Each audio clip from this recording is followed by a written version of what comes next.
یہ گمراہیاں جو ہمارے ہاں گھر کر رہی ہیں، اس کا علاج کرنے کی ضرورت ہے۔ اعلیٰ حضرت رضی اللہ تعالیٰ عنہ نے شرطیں لکھ کر کے رکھی ہیں کہ کس سے بیعت کرو گے، کس سے نہیں کرو گے، کیونکہ سب سے زیادہ یہاں گرنے کے چانسز یہاں ہیں۔ یہاں اندھا دھند یقین کیا جاتا ہے، پیر کی بات پر ایسے آنکھ بند کر کے یقین کرنے کا رواج ہے ہمارے درمیان۔ اس لیے شیطان اس چور راستے سے اندر آتا ہے کہ سارے مریدین آمنا صدقنا کہیں گے۔ میرے عزیزو، یہ بات میں اپنے لیے بھی کہتا ہوں، آج اگر مجھ سے بھی کوئی بیعت ہے، میرے ہر اس مرید سے بھی میں یہ کہوں گا، اس وقت تک تمہاری بیعت قائم ہے جب تک میں شریعت پر قائم ہوں۔ جب تک میں شریعت پر قائم ہوں اس وقت تک تمہاری بیعت قائم ہے۔ اگر مجھے شریعت سے ذرا برابر ہٹا دیکھا، میری بیعت توڑ دو، بلکہ خود ٹوٹ جائے گی۔ یہ بات اس لیے عرض کر رہا ہوں کہ شریعت کے ترازو میں ہر ایک کو تولو۔ میں دوسروں کے متعلق نہیں کہہ رہا، مجھے خود تولو۔ جو مجھ سے بیعت ہوا ہے اس مرید سے بھی میں کہوں گا کہ شریعت کے دائرے، یہ نہیں کہ میرے پیر نے کہہ دیا آنکھ بند کر کے، جیسے آج کے لٹھو مرید ہیں کچھ، پیر صاحب نے کہہ دیا نہیں ہونا ہی ہے انہیں، نہیں، پہلے پرکھو اس کو کہ پیر نے اگر حکم دیا ہے تو رسول پاک کی شریعت کے مطابق دیا کہ نہیں دیا۔ مفتی اعظم ہند رضی اللہ تعالیٰ عنہ اپنے ایک مرید کو ٹکٹ لانے کے لیے بھیجے اور وہ ظہر کی نماز قضا کر گیا۔ عصر کے ٹائم پر پہنچا تو سب سے پہلے مرید سے یہ پوچھا کہ ظہر پڑھی تھی کہ نہیں پڑھی تھی، ظہر تھی یا جمعہ کی تھی؟ اس نے کہا لائن میں لگا تھا، چھوڑ کے جاتا تو پھر لائن ٹوٹ جاتی اور ٹکٹ بھی نہیں ملتا، آپ کا چھوٹ گئی۔ تو آپ نے جلال کا اظہار کیا، ٹکٹ پھینک دیا۔ یہ پیر و مرشد ہے۔ اور مرید سے یہ کہا تو نے اتنا بڑا گناہ کیا کہ میری فرما برداری کرنے کی غرض سے اللہ کی نافرمانی کر گیا۔ یہ ہوتا ہے پیر۔ ہمیشہ یہ یاد رکھنا کہ پیر کی حکم بجاوری کے غرض سے کہیں ایسا نہ ہو جائے کہ اللہ کی نافرمانی ہو جائے۔ نمبر 1 سب سے پہلا ہمیں جو پرائیورٹی دینی ہے وہ رب ذوالجلال کی ذات ہے۔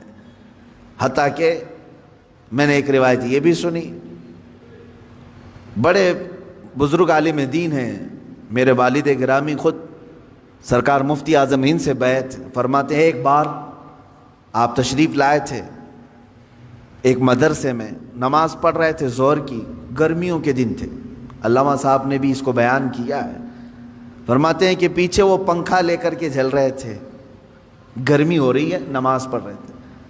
مفتی اعظم ہند رحمۃ اللہ تعالی، میں سچے پیروں کی بات کر رہا ہوں میرے عزیز، سلام پھیر کر کے اس کا پنکھا کھینچا اور پھینک دیا اور کہا کیا کر رہے ہو؟ کہا حضور گرمی سے پسینے میں آپ شرابور ہیں، میں ہوا کر رہا تھا۔ تو آپ نے کیا فرمایا جانتے ہیں؟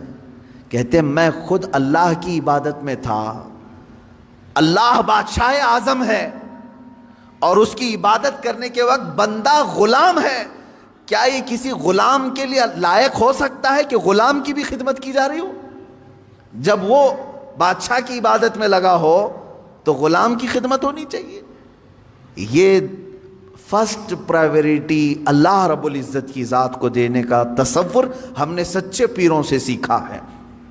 یہ نہیں کہ نماز چھوڑو، پیر کی عبادت میں لگا ہے، سب جنت دلا دے گا۔ کہاں کی جنت دلائے گا؟ کون سی جنت دلائے گا؟ بہت سارے پیروں نے اپنے مریدوں کی نمازوں کو برباد کر رکھا ہے، کہا نہیں تمہیں کیا ضرورت ہے، میں سب بخشوا دوں گا، سب بخشوا دوں گا۔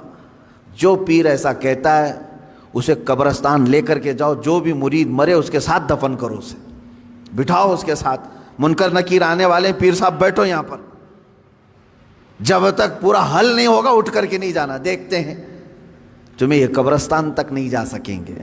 حشر کے معاملات بہت سخت ہیں، جہاں نوح علیہ السلام ڈر رہے ہیں، موسیٰ علیہ السلام ڈر رہے ہیں قیامت کے دن، پیر صاحب کہتے ہیں میں بخشوا دوں گا، اور یہاں صبح سے شام تک عورتوں کی بھیڑ میں بیٹھا ہوا پیر وہ کہتا ہے میں سب کی بخشش کروا دوں گا۔ عورتوں ہاں مرید کرنا جائز ہے عورتوں کے لیے، لیکن مصافحہ، بدن دبانا، مالش کروانا، یہ چیز ہرگز ہرگز شریعت کی اجازت نہیں دی جاتی۔ ایسے سارے لوگوں کی میں تردید کرتا رہوں گا، اس لیے کہ اپنی قوم پہچانے۔